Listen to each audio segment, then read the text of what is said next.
पाकिस्तान और अफगानिस्तान का मैच था। पूरी दुनिया की निगाहें इस पर थी, खासकर भारतीयों की, क्योंकि भारत अगर अफगानिस्तान ये मैच जीत जाता तो भारत फाइनल में पहुंच सकता था। लेकिन फाइनल तो बाद में पहुंचना था भारत ने। लेकिन ये जो तस्वीरें सामने आई मैदान में, आपको बताते हैं कि पाकिस्तान और अफगानिस्तान ना सिर्फ मैदान में खेल रहे थे, मैदान के बाहर भी उन लोगों की लड़ाई हुई। लड़ाई कैसे शुरू हुई? मेरे साथ आदर्श हैं, सैयद हैं, इस पर हम लोग चर्चा करते हैं। शुरुआत हुई, आसिफ आउट होते हैं, जो गेंदबाज थे उनके पास आए, आसिफ उनको धक्का देते हैं। उसके बाद मैसेज ऐसा चला गया, ये वो जो तस्वीरें आपको बता रहे हैं, आसिफ हैं, ये अफगानिस्तान के बॉलर हैं, क्या नाम है? फरीद अहमद।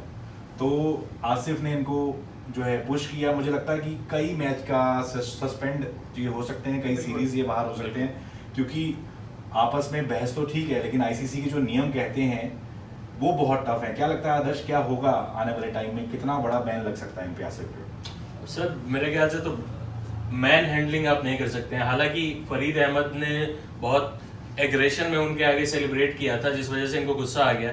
लेकिन मुंह से आप कुछ भी कह सकते हैं, अपील भी कर सकते हैं, गुस्सा भी दिखा सकते हैं, उस पर भी बैन होता है, मैच फाइन लगता है। लेकिन जिस तरीके से मैन हैंडलिंग की है तो इन पे 3 महीने से लेकर 6 महीने तक का भी बैन लग सकता है। एशिया कप का हो सकता है कि final match Asif Ali miss कर जाए, जो कि पाकिस्तान के बहुत बड़े फिनिशर हैं, तो ये पाकिस्तान के लिए बड़ा झटका भी हो सकता है। और मैदान में तो जो होना था उसके बाद बाहर क्या हुआ? यानी अफगानिस्तान और पाकिस्तान के समर्थक बाहर भिड़ गए। यानी शुरुआत हुई इस तस्वीर से, मैच आखिरी ओवर तक फंसा रहा, कैसे 2 छक्के मारे गए, उसके बाद बाहर फैंस भिड़ गए। क्या लगता है आपको, इसका असर था जो फैंस की आपस में लड़ाई हुई? बिल्कुल सर, जो मैच के दौरान जो कुछ देखने को मिला, उसके बाद जो है वही गुस्सा कहीं ना कहीं जो दोनों टीमों के जो समर्थक थे अफगानिस्तान और पाकिस्तान के, वो पवेलियन में और स्टेडियम के बाहर भी वो कहीं ना कहीं भिड़ते दिखे एक दूसरे से। और काफ़ी तस्वीरें इसकी जो है वायरल भी हो रही हैं, किस तरह से एक दूसरे को मारपीट कर रहे हैं और कुर्सियाँ उछाल रहे हैं। तो कहीं ना कहीं दोनों टीमें प्रेशर में थी। और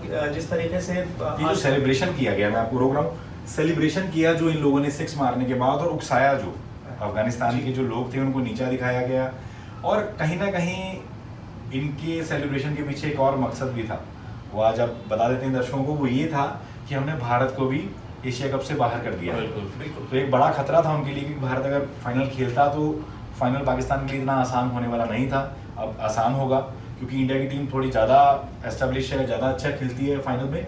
तो ये जो तस्वीरें आपको हम दिखा रहे हैं, जिसके ऊपर चर्चा कर रहे हैं कि कैसे आसिफ ने जो उनके बॉलर हैं फरीद, उनको धक्का दिया, उसके बाद बाहर 2019 में भी ऐसी चीज़ें सामने आई थी। क्या लगता है आप मुझे? 2019 में, और अफगानिस्तान के जो फैंस हैं, एक तो वैसे नया क्रिकेटिंग नेशन है, और अफगानिस्तान और भारत का क्रिकेट के मामले में भी बहुत जुड़ाव है, क्योंकि पूरा जो अफगानिस्तान की टीम है उनकी ट्रेनिंग इंडिया में होती है।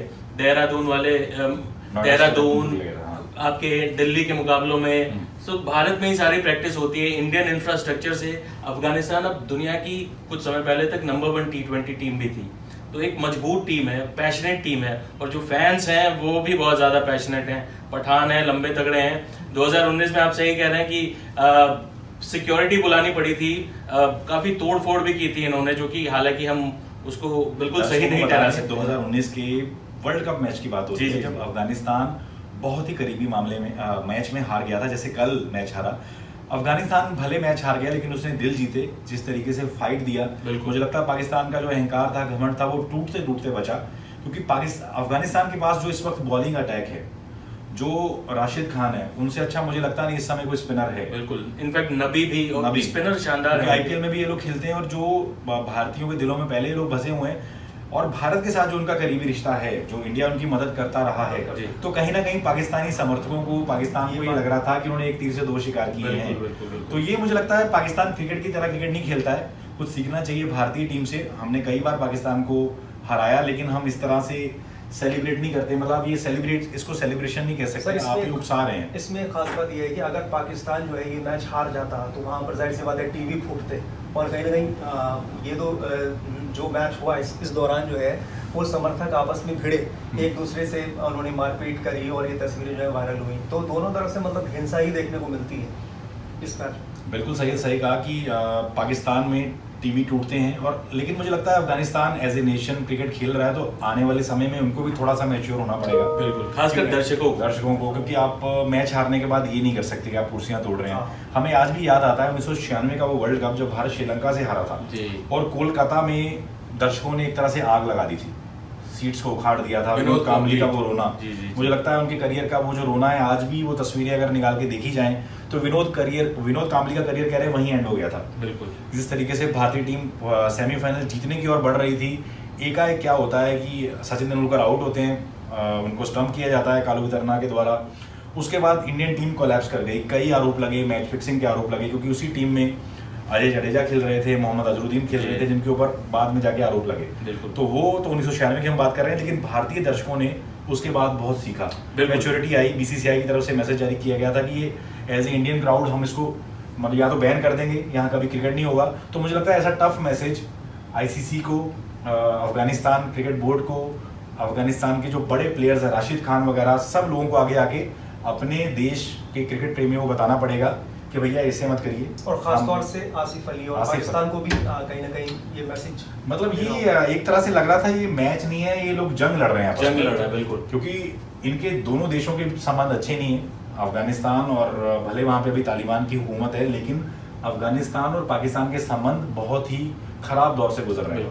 वो उनको लगता है पाकिस्तान को कि ये हमेशा से भारत के करीब रहा है, और ये जो जश्न है वही दिखा रहा है कि हमने भारत को भी बाहर कर दिया वर्ल्ड कप से, एशिया कप से, और ऐसे ही अफगानिस्तान को भी कर दिया। मुझे लगता है आने वाले समय में वर्ल्ड कप है और भारत पाकिस्तान का मैच है 23 अक्टूबर को जी, T20 वर्ल्ड कप की हम बात कर रहे हैं। मेलबर्न में वो मैच होगा, उसकी टिकट्स बिक चुकी हैं प्रॉपर तरीके से।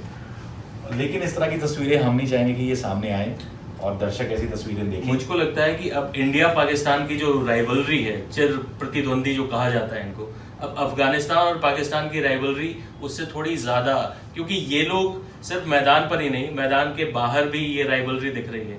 तो ये एक नई राइवलरी क्रिकेट में पैदा हो रही है। दूसरा एक जो पॉइंट आपने बिल्कुल सही उठाया था, पाकिस्तान की इसमें ज्यादा जिम्मेदारी है, क्योंकि वो एक पुराना क्रिकेटिंग नेशन है। अफगानिस्तान में क्रिकेट के मैदान नहीं है, वहाँ मैचेस नहीं होते हैं, तो वहां के फैंस को सीखने में थोड़ा वक्त लगेगा। बिल्कुल ये गलत है कि हिंसा नहीं होनी चाहिए थी, लेकिन आसिफ अली ने जिस तरीके से पुश किया था, वो सीनियर खिलाड़ी हैं पाकिस्तान मुझे लगता है ऐसी तस्वीरें क्रिकेट ग्राउंड में बहुत समय बाद सामने आई हैं कि धक्का दिया जाना, बैट दिखाना, ऐसी तस्वीरें 90s में तो हम लोग देखते थे। लेकिन आईसीसी जिस तरीके से स्ट्रिक्टनेस उसने की, बिल्कुल कि भैया अगर आप आपस में बहस भी करेंगे तो आपकी मैच भी स्टार्ट दी जाएगी, तो प्लेयर्स में बड़ा डर था आपको बैन कर दिया जाएगा अगर आप मैदान में भी लेट पहुंचेंगे या आप ओवर्स फेंकने में ज़्यादा टाइम लेंगे। तो मुझे लगता है कि बहुत ज़्यादा सख्त है आईसीसी, और इस पे भी वो सख्ती से कदम उठाएगा ताकि आने वाले समय में इस तरह की घटनाएं ना हो सकता है आसिफ अली फाइनल भी ना खेल पाए, जो श्रीलंका के साथ 11 सितंबर को होने वाला है। पाकिस्तान को अगर ये लग रहा है कि श्रीलंका को हरा देगा, लेकिन श्रीलंका की टीम जिस फ्लो से है और जिस दौर से श्रीलंका गुजरा है, तो मुझे लगता है कि वो डेडिकेट करना चाहेगी अपनी वो जो खराब दौर है, अपने देश प्रेमियों को, जो क्रिकेट प्रेमियों को खुशी देना चाहेगा श्रीलंका। तो श्रीलंका पाकिस्तान के लिए आसान नहीं होने वाला, बिल्कुल नहीं होने वाला, क्योंकि अगर मोहम्मद आसिफ नहीं खेलते हैं, आसिफ वही आसिफ है जो कहते हैं मैं दिन में 100 छक्के मारने की ट्राई करता हूँ। आसिफ के बारे में मशहूर है कि वो छक्का ही मारना पसंद करते हैं, कल आउट भी कुछ इसी स्टाइल में हुए। तो यही मुझे लगता है घमंड जो है बड़े बड़े नेशंस को ख़त्म कर देता है। तो पाकिस्तान को अगर लग रहा है कि इस वक्त वो बहुत अच्छा T20 खेल रहा है, उनको बस ये याद रखना चाहिए कि भारत ने यहाँ पे जो टीम भेजी, जो फास्ट बॉलर्स भेजे, बैकअप में इतने अच्छे बॉलर्स भेजे थे, लेकिन हमारी सिलेक्शन की गलती, बहुत बड़ी गलती थी। मोहम्मद शमी जैसे प्लेयर को बाहर बिठा रहे हैं, फिर आपके पास ऐसे ऐसे प्लेयर्स बैठे हुए हैं, 140 करोड़ लोगों में से आप फास्ट बॉलर्स नहीं चुन पा रहे, ये बहुत शर्मिंदगी की बात है। दिनेश कार्तिक को आप ले गए, आखिरी चंद सीरीज है उनकी, शायद ये हो सकता है अगर वर्ल्ड कप में सिलेक्शन हो तो वो उनका आखिरी ही टूर्नामेंट होगा। मुझे लगता है वक्त आ गया, कहीं ना कहीं ऋषभ पंत को एक सीरीज इनको बिठाना पड़ेगा और कहना पड़ेगा भाई अगर आप खेलेंगे, परफॉर्म करेंगे तो ही आप टीम में रहेंगे। क्योंकि मतलब आप ये दोनों मैच जो पाकिस्तान से हम हारे और श्रीलंका से हारे, बिल्कुल भारत वो दोनों मैच जीत सकता था, लेकिन MS धोनी को हम लोगों ने मिस किया।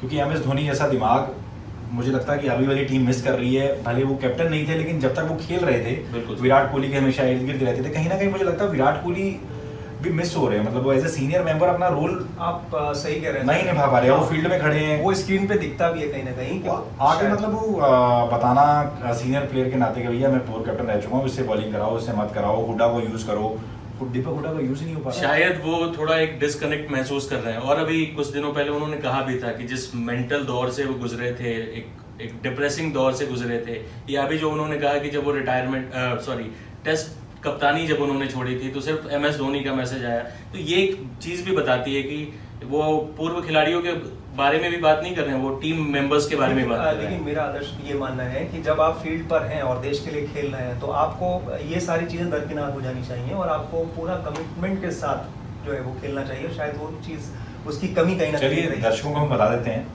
कि Bharat Pakistan T20 world cup में 23 अक्टूबर को भिड़ेंगे। मेलबर्न का ग्राउंड होगा, बहुत अच्छा मौका होगा, हमारी पूरी टीम होगी, हमारे पास कोई बहाना नहीं होगा। बिल्कुल। कि हमें कुछ पाकिस्तानी दर्शक भी देख रहे होंगे जो कह रहे होंगे कि भाई आपको किसने रोका था, खिला लेते। हमारे बुमराह भी खेलेंगे उस समय। हो सकता है कि इतना सिलेक्शन कमेटी की भर पिटे कि वो मोहम्मद शमी को भी शामिल कर ले और हर्षल पटेल जो अभी इंजर्ड है, जो IPL में बहुत अच्छा परफॉर्म करते हैं, वो भी खेलें। तो इंडिया पूरी ताकत के साथ खेलेगा। अक्टूबर का महीना होगा और आप लोग जुड़े रहिए टाइम्स नाउ भारत के साथ, डिजिटल पेज के साथ। इस तरह की तमाम खबरें हम आपके सामने लेके आते रहेंगे। स्पोर्ट्स के ऊपर भी स्पेशल सीरीज आपको देखने को मिलेगी। कुछ कहना चाह रहे हैं आप, बताइए सर। आज के मैच को लेकर मैं कहना चाहता हूं। देखिए आज का मैच तो एक क्या कहें, औपचारिकता ही रह गया है। अब औपचारिकता ही रह गया है। भारत अब लेकिन अच्छा मुकाबला होगा सर। मुकाबला अच्छा होगा, मुकाबला अच्छा होगा। प्रोफेशनल क्रिकेट खेली जाएगी। दो मतलब ऐसे देश आपस में खेलेंगे जो एक दूसरे के दुश्मन नहीं है, मतलब ना मैदान में ना मैदान के बाहर। तो इंडिया कोशिश करेगा कि अच्छे रन बना के एक अच्छी तरीके से वापसी करने की। तो लेकिन दर्शक मुझे लगता नहीं कि इतने ज़्यादा आज का मैच देखते हैं या किस उत्साह के साथ देखते हैं जो कल वाला मैच हम लोग देख रहे थे। आखिरी गेंद तो नहीं, आखिरी ओवर, चूंकि 4 गेंदों के पहले ही उन्होंने जीत लिया। तो ये इसी तरह की तमाम खबरों के लिए हम आपको तमाम किस्से कहानियाँ तो दिखा ही रहे हैं। GB रोड की आपको कहानी भी दिखाएगी, कैसे डिजिटल टॉक आपने मेरे साथ देखा। ऐसे ही क्रिकेट की तमाम किस्से, इंटरटेनमेंट की तमाम कहानियों के लिए टाइम्स नाउ भारत के डिजिटल प्लेटफॉर्म के साथ जुड़े रहिए। और आने वाले वक्त में हम आपको बहुत अच्छे किस्से कहानियाँ सुनाने वाले हैं। अगर ये वीडियो अच्छा लगे अपने दोस्तों को भेजिए, हमारे चैनल को सब्सक्राइब करिए। बहुत बहुत शुक्रिया।